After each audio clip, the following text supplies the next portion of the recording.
Student हैं, आपका काम है पढ़ना। आप यदि वो ईमानदारी से कर रहे हैं तो आपको दुनिया में किसी को कुछ प्रूव करने की ज़रूरत नहीं है। रिज़ल्ट्स आते हैं, अच्छी बात है, दुनिया आपको बहुत मानती है, लेकिन अगले साल नए रिज़ल्ट्स आएंगे, नए टॉपर आएंगे और वो दुनिया आगे बढ़ेगी। अधिकारी से मिलने पे उनके चेहरे पे अलग ही चमक होती थी, उनकी आंखों में रौनक होती थी जब भी वो किसी अधिकारी से मिलते थे। मैंने उनको नहीं देखा कि वो इतना सम्मान किसी और व्यक्ति या पद को दें जितना वो अधिकारियों को देते। मैं हमेशा ये कहता हूँ कि सिविल सर्विसेज एक बहुत अच्छा माध्यम है जो पर्सनल और प्रोफेशनल सेटिस्फैक्शन आपको दे सकता है। हमेशा यही कहता हूँ कि मैंने कुछ अलग नहीं किया, और कोई भी इंसान इस दुनिया में ये नहीं कह सकता कि उसने दावा कर सकता है कि उसने कुछ अलग। अनुशासन और मेहनत, केवल ये दो चीज़ें। लोग इसको अपने अपने रंगों से सजाते हैं। अगर एलिमिनेशन टेक्निक खत्म कर देते तो आप अपनी तैयारी और पक्की करिए कि आपको एलिमिनेशन की ज़रूरत ही ना। कोई भी पेपर में सारे क्वेश्चन करना लक्ष्य होना चाहिए। आप अटेम्प्ट अगर सारे कर लेंगे तो बहुत बड़ी संभावना है कि आपका क्लियर हो जाए। रीडिंग स्किल अपनी बहुत अच्छी बनाइए, वो सिर्फ न्यूज़पेपर पढ़ने से आएगी। बार बार न्यूज़पेपर पढ़ेंगे तो आपकी रीडिंग स्पीड अच्छी होगी। रीडिंग स्पीड का फ़ायदा आपको एथिक्स में मिलेगा। नमस्कार साथियों, उम्मीद है कि आप सब लोग बहुत अच्छे होंगे।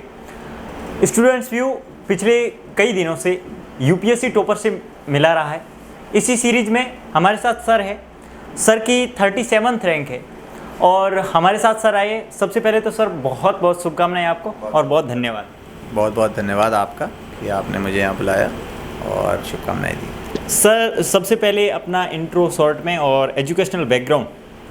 मेरा नाम चैतन्य अवस्थी है। मैं जन्मा कानपुर उत्तर प्रदेश में हूँ और मेरी प्राथमिक शिक्षा झारखंड में हुई है, जिसके बाद मैंने 8 to 12 अपना कानपुर से किया। मेरी ग्रेजुएशन BA LLB ऑनर्स में नेशनल लॉ यूनिवर्सिटी कोलकाता से हुई है, जिसके बाद मैंने 10-11 महीने तैयारी करके अपना पहला अटैम्प्ट 2022 में दिया और उसी का परिणाम 2023 मई में आके मुझे ऑल इंडिया रैंक 37 मिली। All India rank 37 first attempt. Sir अभी 23 तारीख को रिजल्ट आया, उस दिन का क्या माहौल रहा? मतलब उससे पहले एक लिस्ट आने से पहले एस्पायरेंट और उसके बाद अभी मतलब IAS तो मिल ही जाएगा, तो मतलब IAS ही बन गए। जी नहीं, बहुत तनाव रहता है। 18 को इंटरव्यू ख़त्म हुए, 18 से 23 के बीच बड़ा तनाव रहा। कई बार UPSC की वेबसाइट देखी, बार बार देखी, लेकिन रिज़ल्ट आने के बाद एक तरीके का सुकून भी था, एक तरीके का दुख भी था। पिता नहीं थे साथ में, उनके साथ ये जर्नी प्लान करी थी, तो वैसा माहौल था। ज़्यादा कुछ खुशी का माहौल नहीं था सच बताऊं तो घर पे, लेकिन फिर धीरे धीरे माँ ने समझाया और अभी सुकून का माहौल है। मैं कहूँगा खुशी तो नहीं, लेकिन एक सुकून है कि एक ये बड़ी परीक्षा हो गई और अब मैं अपने अगले लक्ष्य की ओर बढ़ सकता हूँ। ये एक मंजिल है तो रास्ते भी होंगे, और एक मेंटर भी जो मुश्किलों को आसान बना दे।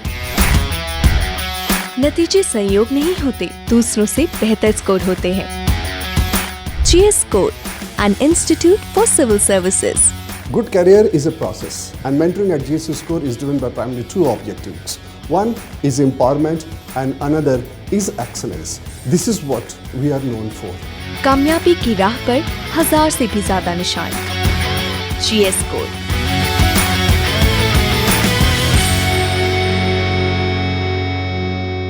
अच्छा, तो फिर आपने अपने पिताजी के साथ अपनी जर्नी की शुरुआत की, तो आप थोड़ा पहले जर्नी के बारे में बताइए। कहाँ से आपने है जो इस जर्नी की शुरुआत की? आपके पिताजी का बड़ा योगदान रहा होगा, तो आपने कहाँ से ये IAS बनने का सपना है जो आपने देखा?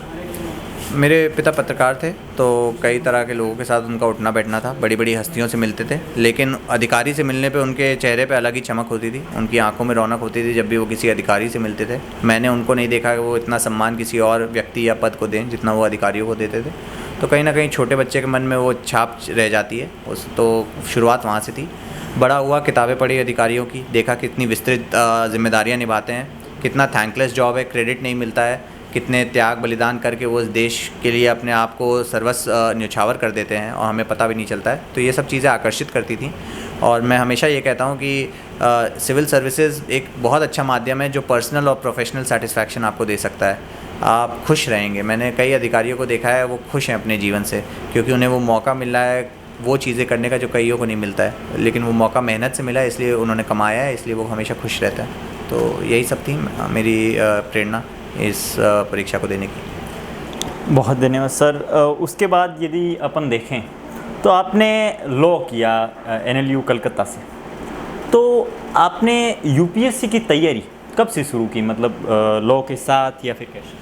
नहीं, देखिए लॉ के साथ नहीं गई। मेरे पिता ने हमेशा मुझसे कहा कि जब आप ग्रेजुएशन कर रहे हैं तो आप उस पर ध्यान दीजिए, तो मैंने भी वही ध्यान दिया। और कॉलेज एक ऐसा दौर होता है, ना सिर्फ ग्रेजुएशन से पढ़ाई नहीं, निजी जीवन के लिए बहुत आपकी दोस्तियाँ बनती हैं, बहुत रिश्ते ऐसे होते हैं जो जीवन भर आपका साथ देते हैं। तो मेरे पिता हमेशा कहते थे उनमें अपना समय इन्वेस्ट करो और अभी ज़्यादा परीक्षा के बारे में ना सोचो। ये बात सच है कि मेरे 4th ईयर में कोविड लॉकडाउन हुआ तो समय खाली मिला, तो मैंने पहली बार गंभीरता से किताब उठाई लक्ष्मीकांत, लेकिन मैंने कुछ ऐसा उसके नोट्स नहीं बनाए या पढ़ाई नहीं करी, लेकिन पढ़ी ज़रूर थी। लेकिन तैयारी मैं कहूँगा शुरू ग्रेजुएशन में हुई। मई में मैं अगस्त में वैसे तो आधिकारिक रूप से ग्रेजुएट हुआ, लेकिन मई में घर वापस आ गए थे। और पहले 5-6 दिन अप्रैल में पहले 5-6 दिन तो पिता के साथ शुरुआत करी, लेकिन फिर उनकी बीमारी और उस सब में 1 महीना और आगे के 2-3 महीने मेरे बीत गए कि मैं उस मनोस्थिति में नहीं था कि मैं तैयारी करूं। लेकिन फिर खुद को संभाला, माँ ने संभाला, सबसे बड़ी ताकत रही। और उसके बाद एक बार तय कर लिया तो तैयारी 10-11 महीने की रही 2022 तक। 10-11 महीने की तैयारी के बाद है जो फाइनल सिलेक्शन हो गया सर। ऐसा आपने क्या किया उसके 10-11 महीने में? आपने कोचिंग भी की या फिर जीएस के लिए की, ऑप्शनल के लिए की, या फिर क्या किया? नहीं, देखिए कुछ अलग नहीं किया। मेरी बहन क्योंकि उस समय थी इस स्थिति में, तो उसने इस डर के मारे कि कहीं मैं बहुत ज़्यादा लो ना हो जाऊं और कुछ दिशाहीन ना हो जाऊं, उसने ऑनलाइन क्लासेस कराई कुछ स्टार्टिंग महीने में, और ताकि एक दिशा मिले। लेकिन मेरा उस समय मनोस्थिति नहीं थी कि मैं कर सकूं। लेकिन जब खुद को संभाला, फिर जो भी संसाधन अपने पास उपलब्ध थे उनसे तैयारी करी, ना ऑप्शनल की कोई कोचिंग ली ना कुछ ऐसा। और जो कुछ मेरे पास किताबें थी उन्हीं को बार बार पढ़ा। और मैं हमेशा यही कहता हूँ कि मैंने कुछ अलग नहीं किया, और कोई भी इंसान इस दुनिया में ये नहीं कह सकता कि उसने दावा कर सकता है कि उसने कुछ अलग किया। बहुत लोगों ने पहले भी किया होगा, बहुत लोग बाद भी करेंगे। अनुशासन और मेहनत, केवल ये 2 चीज़ें। लोग इसको अपने अपने रंगों से सजाते हैं, लेकिन जो बेसिक फाउंडेशन है वो यही रहती है। मेहनत आपको करनी है, लेकिन अनुशासन के साथ करनी है, डिसिप्लिन के साथ करनी है, एक तय स्ट्रैटेजी के तहत करनी है। अच्छा, तय स्ट्रेटजी के साथ मेहनत करनी है, अनुशासन के साथ। बहुत अच्छा जो है मंत्र सर ने दिया है। सर, ग्रेजुएशन में आपके लॉ था, और ग्रेजुएशन में जो पढ़ाई की जाती है उसका बड़ा योगदान रहता है अपनी जो जर्नी है उसमें, और एग्ज़ाम देने में, लिखने में। तो पॉलिटी तो लॉ आपने पढ़ा है तो वो तो एकदम आसान हुआ। तो लॉ का आपके इस एग्ज़ाम में किस प्रकार से भूमिका रही? देखिए बहुत बड़ी भूमिका रही, लेकिन मैं एक एहतियात बता दूं जो भी देख रहे हो कि जो आप ग्रेजुएशन में लॉ पढ़ते हैं वो यूपीएससी की डिमांड से बिल्कुल अलग है। आप आंसर नहीं लिख सकते उसकी तरह, आपके नंबर कट जाएंगे। और सिलेबस हालांकि बुनियादी ढांचा सेम है, लेकिन उसको किस तरीके से आकलन करना है, उसकी समीक्षा करनी है, वो बिल्कुल अलग है। जब आप पॉलिसी वाइज एनालाइज करते हैं किसी चीज़ को, वो अलग होती है। जब आप एक लॉ के छात्र होते हैं तब वो आप न्यायिक रूप से उसकी समीक्षा कर रहे हैं, वो बिल्कुल अलग होता है। इसीलिए जुडिशरी और एग्जीक्यूटिव बहुत अलग चीज़ें हैं, वो एक ही चीज़ को बहुत अलग नज़रिए से देखते हैं। आपने भी आजकल देखा होगा। तो यही फ़र्क है लॉ की पढ़ाई में। आप तब कानून के छात्र होते हैं, यहाँ पे आप एग्जीक्यूटिव वे में सोचने की कोशिश करते हैं, तो वो हमेशा डिस्टिंक्शन रखिए। लेकिन फ़ायदे भी बहुत हैं, ओवरलैप होता है GS 2, 3, 4 में। 2 में तो सीधा सीधा ओवरलैप होता है, हालांकि कई अलग चीज़ें पढ़नी होती है, लेकिन बेसिक्स सेम हो जाते हैं। आपने कॉन्स्टिट्यूशन रिवाइज एक बार किया तो उसका भी हो जाता है रिवीजन, उसमें बस केस लॉज लगा दीजिए और इन डेप्थ कर दीजिए उसको।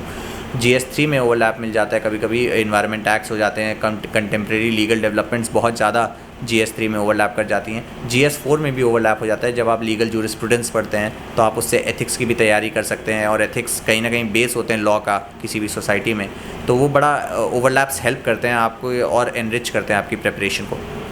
अच्छा, आपने प्रिपरेशन तो जो है ग्रेजुएशन के फाइनल ईयर के आसपास शुरू की।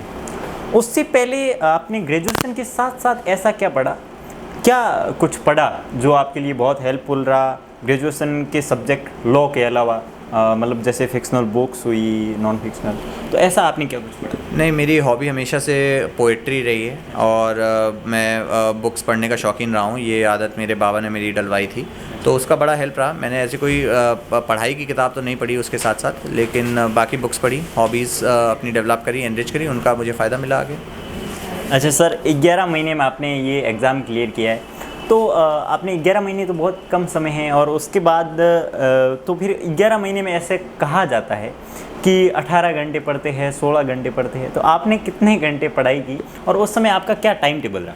नहीं, ईमानदारी से मैंने 8-9 घंटे पढ़ाई करी और मैं इस बात से आपसे थोड़ा सा अलग राय रखता हूँ कि 11 महीने कम समय है। मैं मानता हूँ 11 महीने इस परीक्षा के लिए ज़रूरत से ज़्यादा समय है। यदि आप अपनी परीक्षा और अपनी तैयारी के प्रति ईमानदार हैं, ईमानदारी बहुत ज़रूरी है, क्योंकि आप 3 घंटे पढ़ रहे हैं और उसमें से 1 घंटा के दीवार देख रहे हैं, 2 घंटा कुछ मैसेज कर रहे हैं, वो मेहनत बेकार है। आप 1 घंटा ही उससे अच्छा है पढ़िए, लेकिन ईमानदारी से पढ़िए। तो घंटों से कभी नहीं नापा, लेकिन इस परीक्षा ने ज़रूर सिखाया कि मिनिमम घंटे देने हैं। तो मैंने वो अपने लिए तय कर लिया था 9 घंटे देने हैं, और उसको मैंने अपने दिन में बांट दिया। सुबह से रात तक 3 स्लॉट्स में, 9 से 12, 2 से 5 और 7 से 10, ऐसे करके 9 घंटे हो गए। यदि आप ये निरंतर करते हैं 11 महीने तक और एग्ज़ाम के प्रति आते आते वो 10-11 घंटे भी हो जाते हैं, तो ये बहुत ज़्यादा टाइम है इस परीक्षा को निकालने के लिए, कम नहीं है।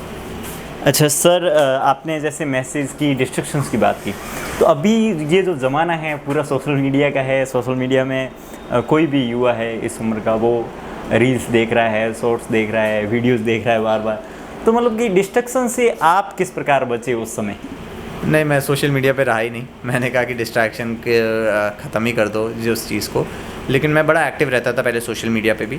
लेकिन मेरा ऐसा मानना है कि यदि आप में एक चाह है किसी चीज़ को करने के लिए, तो आप डाइवर्ट होते नहीं हो, क्योंकि आप में एक तरीके के, हालांकि सनक गलत शब्द होगा उसके लिए, जुनून मैं कह सकता हूँ, एक तरह का ऐसा जुनून होगा कि आपको डिस्ट्रैक्शन ज़्यादा कभी फ़र्क पड़ेगा नहीं। आपको पता है आप किस लक्ष्य के प्रति कर्तव्यबद्ध हो और आप उसी लक्ष्य पे निरंतर लगे रहते हो और उसी के प्रति अपने आप को कर्मठ तरीके से कर्तव्यबद्ध करके चलते हो, तो डिस्ट्रैक्शन ज़्यादा नहीं असर करती। साथियों, जुनून पालिए, सफलता दूर नहीं होगी। तो सर उसके बाद अपन बात करते हैं स्ट्रेटजी की। सर प्रीलिम्स इस बार 2023 का ये जो प्रीलिम्स हुआ, इसमें कह रहे कई प्रकार की भ्रांतियाँ फैल रही और रियल में बड़ा टफ हुआ ऐसा बोल रहे हैं, और उसका पैटर्न भी चेंज हो गया। तो इसके बारे में आपकी क्या सलाह है स्टूडेंट्स के लिए?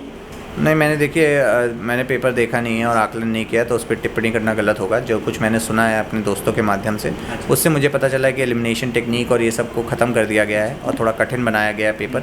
बात सही है, लेकिन आप इस पर बहुत ज़्यादा इसकी ओवर एनालिसिस करने में अपना समय ना बर्बाद करें। जो है उसको स्वीकारिए। आपका काम है अपनी तैयारी करना, और आपको अगर एलिमिनेशन टेक्निक ख़त्म कर देगा तो आप अपनी तैयारी और पक्की करिए कि आपको एलिमिनेशन की ज़रूरत ही ना पड़े। आप आंसर करिए ओनली 1 पेयर, 2 पेयर, 3 पेयर। जब आपके लिए वो प्रश्न कठिन है तो बाकियों के लिए भी तो कठिन है ना। ये कॉम्पिटिटिव एग्ज़ाम है, ये इसमें आपके स्कोर नहीं मैटर करते, इसमें जो बाकियों का स्कोर है वो कट ऑफ डिसाइड करता है। तो जो आपके लिए कठिन है वो बाकियों के लिए भी कठिन है, जो आपके लिए सरल है वो बाकियों के लिए भी सरल है। मेहनत करिए, अपनी स्ट्रेंथ्स को पहचानिए और उन पर काम करिए। अच्छा सर, बात आती है सीसेट की। तो सर सीसेट लगातार टफ होता जा रहा है, इस बार भी बड़ा टफ आया। हमने जैसा कि रिव्यू लिए थे, रिव्यू में बोल रहे थे स्टूडेंट कि सीसेट बड़ा टफ हुआ। तो सीसेट के लिए आपका क्या रहा, क्योंकि आप भी ह्यूमैनिटीज़ के बैकग्राउंड से और ह्यूमैनिटीज़ के जो बैकग्राउंड से आता है उसके लिए सीसेट टफ होता है। तो आपने सीसेट के लिए क्या स्टेप्स? देखिए, ज़रूरी नहीं कि उसके लिए टफ़ हो, क्योंकि उसके लिए कॉम्प्रिहेंशन और वो सब आसान हो जाता है। तो किसी की स्ट्रेंथ है, किसी की वीकनेस है, ये हर जगह जीवन में लगा रहता है। सीसैट के लिए मैंने प्रीवियस ईयर क्वेश्चंस लगाए, कुछ यूट्यूब पे वीडियोस देखे जो मुफ्त में उपलब्ध थे। जो चीज़ें मुझे कठिन लगती थी, नंबर सिस्टम या क्वांट में कुछ अच्छा टॉपिक नहीं समझ में आते थे, परम्यूटेशन, कॉम्बिनेशन या डाइस वगैरह के, मैंने यूट्यूब में फ्री वीडियो देख लिए और पेपर लगाए। जो पास्ट ईयर पेपर से उनको बार बार लगाइए और आपकी एक आदत बन जाएगी, लय बन जाएगी, और वही सीसैट आपका निकाल देगी। उसमें उसके लिए ज़्यादा कुछ ऐसा करने की ज़रूरत नहीं। सर उसके बाद जीएस की बात करें, मेंस की, तो मेंस में आपकी क्या स्ट्रेटजी रही? मेंस को किस प्रकार से आपने किया? मेंस में ज़्यादातर फोकस आंसर राइटिंग पर रहा, अपने कंटेंट को एनरिच कैसे करना है उस पर रहा, और कैसे अपने आंसर को अच्छे तरीके से प्रेजेंट कर सकते हैं, सारा खेल उसी का है। तो उस पर फोकस किया, बार बार आंसर लिखे, उनको शॉर्ट में लिखने की कोशिश करी, डायग्राम्स, फ्लो चार्ट्स का इस्तेमाल किया, और यही मेंस की तैयारी होती है, ज़्यादा कुछ नहीं। तो मेंस के लिए सर आपने कितने मॉक टेस्ट वगैरह लगाए? देखिए, मॉक टेस्ट तो ऐसा कुछ नहीं कि कितने लगाए हो, जो कुछ आपको उपलब्ध मिल जाए ऑनलाइन या किसी संसाधन से या किसी इंस्टीट्यूट से, जैसे भी मिल जाए आप मॉक टेस्ट लगाइए। ज़रूरी नहीं कि वो कोई और चेक करे, आप अपने सीनियर से ही चेक करा लिए, वो ही काफ़ी है। यदि आप इस परिस्थिति में हैं, इस पोजीशन में है कि आप किसी इंस्टीट्यूट से चेक करवा सकते हैं तो भी ठीक है, नहीं करवा सकते तो भी ठीक है, आप लिखना बस जारी रखिए, बाकी तो होता रहेगा। कभी कभी तो आप चेक करवाते तो आपको गलत फीडबैक मिलता है, कॉन्फ्लिक्टिंग फीडबैक मिलता है, कोई कहता है अच्छा है, कोई कहता है गलत है, तो उससे भी खिचड़ी बन जाती है। तो इन सब चीज़ों से बचिए, आप अपने में कॉन्फिडेंट रहिए, उतना काफ़ी है। ओके सर, एक चीज़ ये पूछनी थी कि पिछली बार GS4 का पेपर बड़ा लेंदी आया था, आपके तो लॉ का जो है रहा है, बैकग्राउंड लॉ का रहा है, तो आपने GS 4 का जो पेपर था, एथिक्स का पेपर था, उसको आपने किस प्रकार से हैंडल किया सर? नहीं, मेरा हमेशा से यही मानना था कि कोई भी पेपर में सारे क्वेश्चन करना लक्ष्य होना चाहिए। आप अटेम्प्ट अगर सारे कर लेंगे तो बहुत बड़ी संभावना है कि आपका क्लियर हो जाएगा। तो जैसे ही मैंने लेंदी पेपर देखा तो सबसे पहले मैंने लेंदी वाले को ही सॉल्व करना शुरू किया। उससे थोड़ा सा हाथ में गर्मी भी आ जाती है जब लिख लेते हैं, तो छोटे वाले जल्दी जल्दी हो जाते हैं फिर। और रीडिंग स्किल अपनी बहुत अच्छी बनाई है, वो सिर्फ न्यूज़पेपर पढ़ने से आएगी। बार बार न्यूज़पेपर पढ़ेंगे तो आपकी रीडिंग स्पीड अच्छी होगी। रीडिंग स्पीड का फ़ायदा आपको एथिक्स में मिलेगा। जब बड़े बड़े पैसेज आते हैं उसमें से आप आइडेंटिफाई कर सकते हैं कि क्या काम की चीज़ है। और राइटिंग स्पीड अपनी तेज़ करिए बस। अच्छा सर, एक छोटी सी चीज़ की, न्यूज़पेपर बड़ा रोल निभाता है, तो न्यूज़पेपर को आपने किस प्रकार से पढ़ा? मैंने उसको अखबार की तरीके से ही पढ़ा है, उसमें ज़्यादा मैंने सोचा विचार ही नहीं करी। जो खबरें आती हैं उसको मैंने कभी भी बहुत बड़ी साधना का माध्यम नहीं माना कि इससे नोट्स बना लूँ या कुछ कर लूँ। जो सुबह आया, सुबह के नाश्ते के साथ मैंने अखबार पढ़ा, बस मुझे पता रहा कि देश दुनिया में क्या हो रहा है, और बाकी तो जब मैं पढ़ूंगा तो उससे रिलेट कर लूँगा। और बाद में मंथली जो मैगज़ीन्स होती हैं उसमें मेरा रिवीजन हो जाता था, न्यूज़पेपर में जो भी पढ़ा तो ये। अच्छा, मंथली मैगजीन्स की आपने बात की, करंट अफेयर्स बड़ी भूमिका निभाता है, तो करंट अफेयर्स के लिए आपने न्यूज़पेपर तो पढ़ा ही, उसके साथ साथ और क्या पढ़ा? मैंने करंट अफेयर्स के लिए कोई भी एक आप मंथली मैगज़ीन उठा लीजिए और उसके बाद उस मैगज़ीन को रिलीजियसली फॉलो करिए, और ज़्यादा अपने मन में अंतर्द्वंद मत पैदा करिए कि किसी एक तरीके की मैगज़ीन पढ़नी है या किसी एक इंस्टीट्यूट की। जो आपको मिल जाए, जिसमें आप कंफर्टेबल हो, उससे करिए और आगे बढ़िए। एक काफ़ी है, मोर देन इनफ सोर्स है। अच्छा सर, उसके बाद बात आती है इंटरव्यू फेज़ की, तो इंटरव्यू का आपका ओवरऑल एक्सपीरियंस कैसा रहा? नहीं, ओवरऑल एक्सपीरियंस मिक्स बैग रहा। काफ़ी डर और नर्वसनेस भी थी, तैयारी अच्छी थी, लेकिन फिर भी इंटरव्यू ऐसी चीज़ है जिसमें आप कभी तैयार नहीं हो सकते पूर्ण रूप से, पता नहीं क्या पूछ लें, तो वो डर कहीं ना कहीं रहता है। लेकिन एक्सपीरियंस बहुत अच्छा रहा। बोर्ड बहुत कोऑपरेटिव था, बहुत फॉर्मल था, बहुत कॉर्डियल था। उन्होंने मुझे बहुत कंफर्टेबल फील करवाया, बड़े आदर से मुझसे मेरे विचार जाने और मुझे गाइड किया, और काफ़ी अच्छी बातचीत रही, लंबी बातचीत रही। मुझे खुशी हुई कि काफ़ी इतनी मेहनत करने के बाद यदि इतना समय मुझे इन लोगों से, महानुभावों से बात करने का मौका मिला, तो मेरे लिए वही एक जीत की बात थी। अच्छा सर, उसके बाद इंटरव्यू और फाइनल सिलेक्शन हो गया, अभी 37 रैंक हासिल हुई है। अभी जो एस्पायरेंट्स है, तैयारी कर रहे हैं, मुखर्जी नगर हो या ओल्ड राजेंद्र नगर हो, और घर में बैठ के तैयारी कर रहे हैं, उनके लिए आपका सर क्या मैसेज है जो 2024 में या आगे कभी अपीयर होने जा रहे हैं? सिंपल मैसेज है, 2 शब्द हैं, हार्ड वर्क और डिसिप्लिन। प्लीज़ अपने ऊपर ज़्यादा लोड मत लीजिए इस एग्ज़ाम का या किसी भी एग्ज़ाम का। देखिए, आप स्टूडेंट हैं, आपका काम है पढ़ना। आप यदि वो ईमानदारी से कर रहे हैं तो आपको दुनिया में किसी को कुछ प्रूव करने की ज़रूरत नहीं है। रिज़ल्ट्स आते हैं, अच्छी बात है, दुनिया आपको बहुत मानती है, लेकिन अगले साल नए रिज़ल्ट्स आएंगे, नए टॉपर आएंगे और वो दुनिया आगे बढ़ जाएगी। तो इस बात और इस सच को हमेशा जानते रहिए, कुछ भी परमानेंट नहीं है। तो किसी भी फेज़ को लेकर ज़्यादा गंभीर मत हो जाइए, ना सक्सेस में ना फेलियर में। संतुलन बना के चलिए और साधारण जीवन जीने का प्रयास करिए और मेहनत करिए। ना सक्सेस में ना फेलियर में, साधारण जीवन जीना चाहिए। बहुत बहुत धन्यवाद सर आपको, और पुनः शुभकामनाएं आपको। बहुत धन्यवाद सर।